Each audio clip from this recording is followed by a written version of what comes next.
Tomato গাছে কি করলে বেশি বেশি ফল ধরবে আসুন জানবো। প্রথমে টমেটো গাছকে ছোট ছোট টবে লাগিয়ে নিতে হবে যদি আপনি ছাদ বাগান করেন। যখন গাছগুলো একটু বড় হয়ে যাবে এর গোড়ায় মাটিটাকে এরকম তেড়ে একটু হালকা করে নিতে হবে।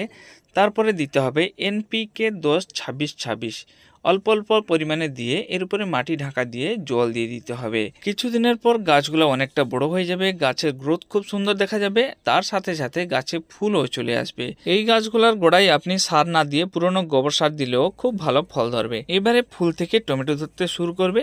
ছোট ছোট টমেটো কিছুদিনের ভিতরে অনেকটা বড় বড় সাইজ হয়ে যাবে।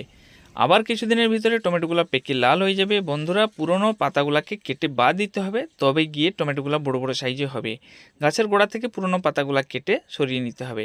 যখন এরকম পেকে লাল দেখা যাবে তখন দেখতে তো ব্যাপক লাগবে, আর তখন আমরা হারভেস্ট করে নেব।